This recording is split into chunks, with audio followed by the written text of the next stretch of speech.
Ketika bos perusahaan sangat mencintai wanita cantik yang menjadi karyawannya.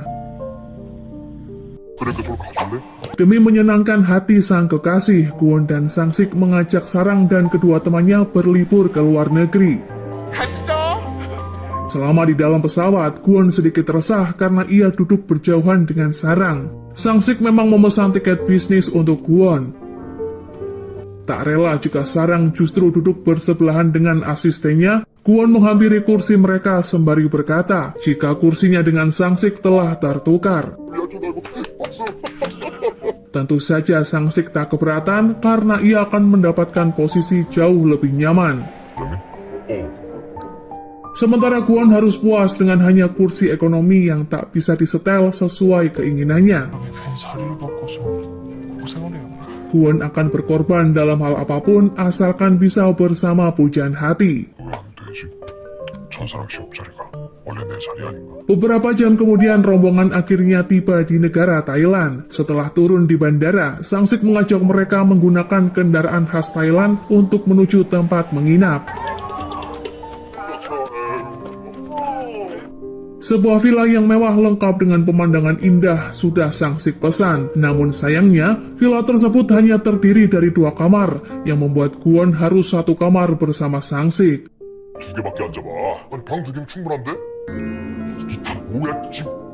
Daal dan Yonghwa sangat antusias ketika Sang-sik memperlihatkan kamar untuk keduanya. Tingkah laku Sang-sik yang semakin sok membuat Kwon kesal lalu memberi peringatan agar tak lupa tentang jabatannya sebagai bawahan. Kwon menyuruh Sang-sik mencari villa yang jauh lebih luas dan memintanya kembali ke Korea hari itu juga. Namun melihat kegembiraan Sarang yang terlanjur berendam di kolam renang, Kwon membatalkan rencananya untuk pindah villa. Segarnya air Thailand akhirnya Kwon rasakan saat Daal mendorong tubuhnya ke kolam dan terlihat bersenang-senang. Sang-sik kemudian membagi kaos yang sama agar mereka terlihat kompak selama liburan. Bagi Kwon hal itu terkesan norak, apalagi di belakang kaos tertulis potongan kata penyemangat. Namun sebagai manajer biasa di depan Daal dan Yonghwa, Kwon menuruti semua aturan yang dibuat Sang-sik. Kwon kemudian mengirim pesan pada Sarang dan mengajaknya untuk kabur karena berkencan jauh lebih mengasyikkan. Menjelang sore hari, Sang-sik rupanya sudah memesan sebuah kedai mie. Awalnya mereka sebenarnya tak begitu suka karena selain tempatnya yang sempit, menu yang disajikan juga kurang bervariasi. Yonghwa yang sudah sering ke Thailand menawarkan rekomendasi beberapa restoran, namun Sang-sik menolaknya. Setelah mencicipi makanan dan minuman yang disajikan, mereka justru menambah porsi yang membuat mereka sangat kekenyangan. Melihat gerak-gerik Sarang yang berniat menyuapi Kwon, membuat kedua temannya menatapnya dengan penuh kecurigaan. Acara makan rupanya masih berlanjut ke sebuah tempat surga makanan di Thailand, karena di sana menjual segala jenis camilan yang populer di kalangan wisatawan.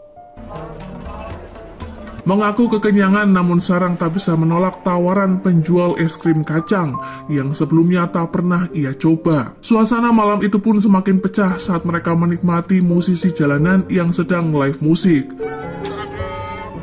Saat itu Kwon mencuri-curi kesempatan agar bisa berdekatan dengan Sarang dan menggenggam tangannya. Membawa beberapa tas berisi segala macam makanan membuat Sang-sik kerepotan, hingga menyuruh Kwon untuk mencari tempat mereka menyantap bersama. Semua menu yang dibeli Sang-sik terlihat sangat menggiurkan, hingga mereka berniat menghabiskannya. Sementara Kwon bersenang-senang, rupanya Nyonya Hwaran masih sibuk lembur di King Hotel, karena ia harus menandatangani beberapa laporan dari manajer Sami.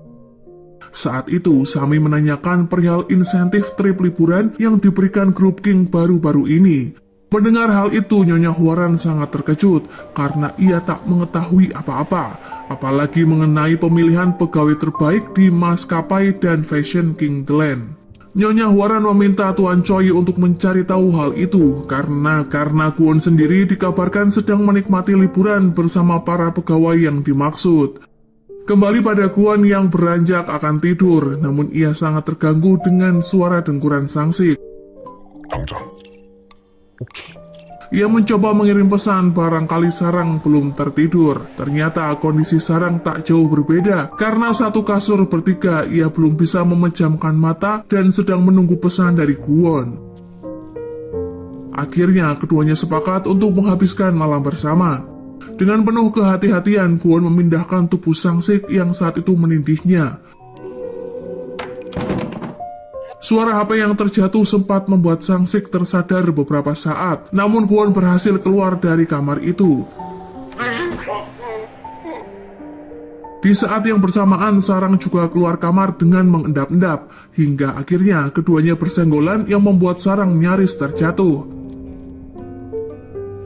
Kwon kemudian mengajak Sarang ke tepian kolam, karena meski seharian bersama, Kwon tak bisa leluasa berbincang dengan gadis itu. 그렇게 되고. Sarang mengaku sangat bahagia karena terakhir kali liburan bersama kedua temannya adalah sewaktu mereka kuliah. Kwon berjanji akan lebih sering membahagiakan Sarang dengan mengajaknya liburan ke berbagai tempat. 기다렸어. Dinginnya air kolam tak menyurutkan semangat keduanya untuk berendam bersama, karena asmara keduanya justru semakin membara. Suasana yang sepi dan romantis membuat Kwon berkali-kali mencium Sarang. Ia sangat mengagumi wajah Sarang yang semakin manis di bawah sinar rembulan. Karena sudah larut malam, tak ada satupun dari teman mereka yang terbangun, hingga kencan keduanya pun sukses dilakukan. Keesokan harinya di maskapai Group King, Roun selalu memantau media sosial Yonghwa yang sedang liburan. Sehari saja bekerja tanpa gadis itu membuat Roun rindu berat dan tak bersemangat. Saat itu ia mengirim pesan pada Yonghwa dan menanyakan jadwalnya selama di Thailand. Ajakan mengobrol dari seorang pramugari pun Roun abaikan karena ia sibuk melihat foto Yonghwa. Sementara Goun masih terlelap, Sang-sik justru lebih dulu bersiap menyiapkan agenda selanjutnya. Ia membunyikan gong di depan kamar yang membuat mereka semua terbangun. Sang-sik membacakan daftar kegiatan mereka seharian penuh, yakni mengunjungi tempat wisata hingga makan malam di kapal pesiar. Sebenarnya Kwon berkali-kali mengajukan acara bebas, namun Sang-sik selalu menolaknya. Ia berdalih jika jadwal mereka sudah tersusun dengan rapi, sehingga tak boleh sembarangan membuat acara sendiri. 아니 자유시간은.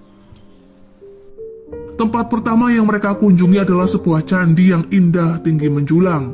Sempat Sang-sik mengingatkan Kwon agar menjaga jarak dengan Sarang demi ketertiban. Mendengar ucapan Sang-sik membuat Kwon semakin geram dan ingin menghukumnya. 으쌰으쌰 오늘 그 으쌰으쌰 옷 안 입었잖아요. 순서가 안 맞잖아. 우리는 널. Tak hanya Sang-sik, Daol juga mengingatkan Kwon tentang pentingnya patuh pada atasan agar tim mereka terlihat kompak.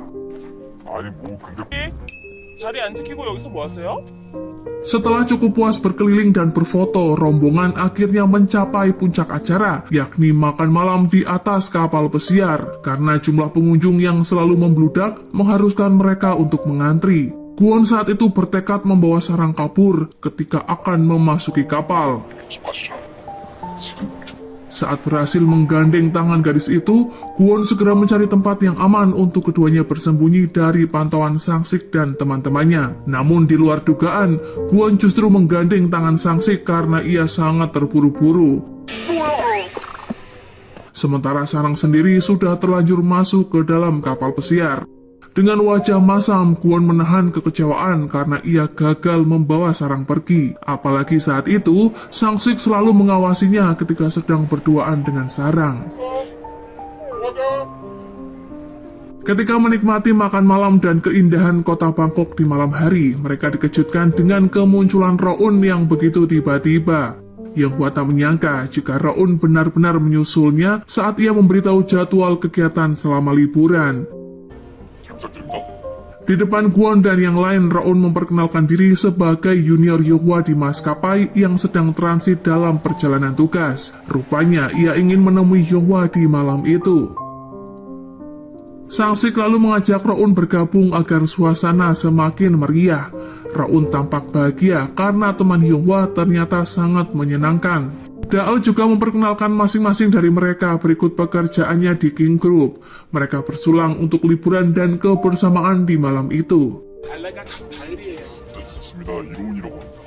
Setelah makan selesai, Sang-sik mengajak mereka ke sebuah tempat yang merupakan ikon kota Bangkok yang disebut Ikon Siam. Sengaja Sang-sik mengajak mereka berfoto tepat ketika air mancur keluar dengan derasnya.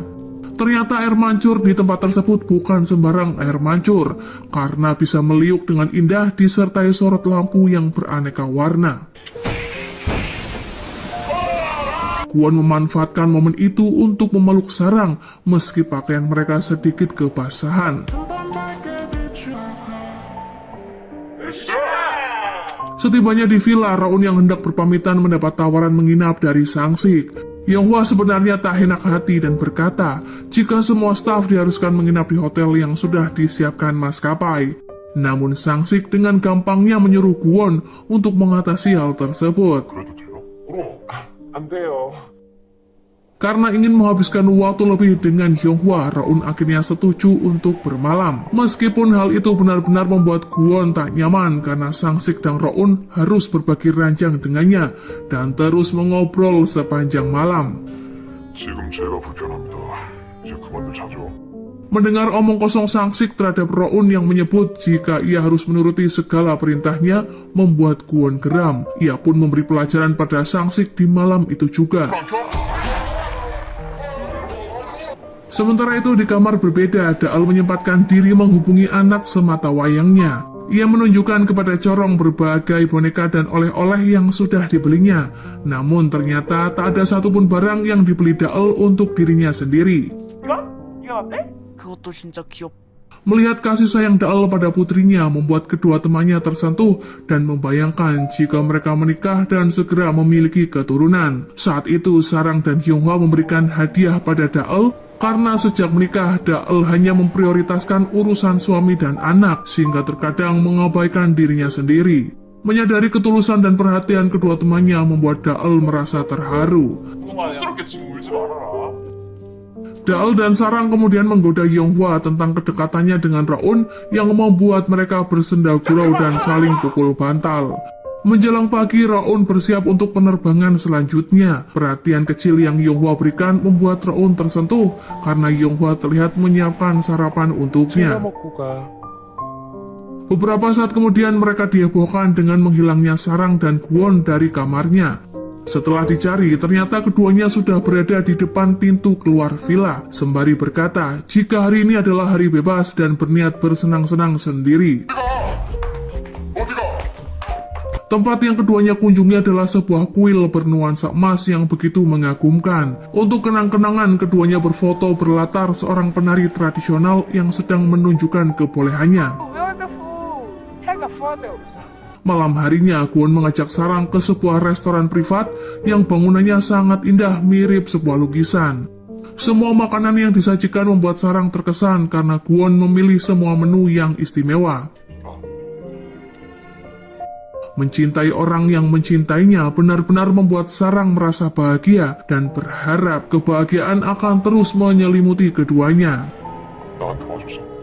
Kwon juga bersyukur karena sejak bertemu dengan Sarang, ia bisa merasakan senyum ketulusan yang tak pernah ia dapatkan dari siapapun. Di sini Kwon menceritakan dirinya yang berbeda ibu dengan Nyonya Hwaran dan tentang kenangan pahit masa kecil yang ditinggal sang ibu sejak berusia 7 tahun. Masih teringat di pikirannya di saat ia bersedih karena ibunya menghilang tanpa kabar, semua orang justru tersenyum padanya. Akibatnya, Kwon mulai membenci senyuman dan wajah orang sekitar yang menurutnya bagaikan monster dan penuh kepalsuan. Ketika Sarang menawarkan bantuan untuk mencari ibu Kwon, pria itu mengaku jika saat ini sudah tak berniat mencarinya. Karena selain putus asa, Kwon juga mengaku belum bisa membedakan antara rasa rindu dan benci terhadap ibunya, yang dianggapnya telah mentelantarkannya sewaktu kecil. 어떤 흔적도 없어. 마치 Menyadari Kwon bersedih karena harus membuka rahasia kelamnya, Sarang mencoba menenangkan Kwon dengan memeluknya dari belakang. Kwon berterima kasih karena Sarang hadir dalam kehidupannya. Keduanya pun berpelukan dengan mesra sembari melihat pemandangan yang begitu memanjakan mata. Makan malam pun diakhiri dengan wisata berkeliling kota menggunakan kendaraan VIP yang sudah Kwon pesan. Awalnya Kwon ragu untuk menaikinya, namun Sarang membujuknya karena menaiki tuk-tuk tersebut mendapatkan pengalaman yang berbeda. This is VIP. Keduanya berkeliling kota dan beberapa kali singgah di spot foto yang menakjubkan. Ketika melihat bulan purnama, Sarang tak lupa mengajukan sebuah permintaan agar cepat terwujud. Setelahnya Sarang berganti pakaian menggunakan dress yang anggun, begitu juga dengan Kwon dengan setelan jasnya. Keduanya menuju rooftop gedung tertinggi di kota tersebut untuk menyaksikan pemandangan luar biasa dan dinner sebagai pasangan elit. Kwon berkata jika saat ini ia tak membutuhkan apa-apa lagi selama Sarang ada di sisinya. Terlihat betapa Kwon sangat mencintai Sarang dan mencium gadis itu di tengah gemerlap city light kota Bangkok. Nantikan video selanjutnya ya guys. Buat kalian yang suka, jangan lupa untuk di like, komen, dan subscribe.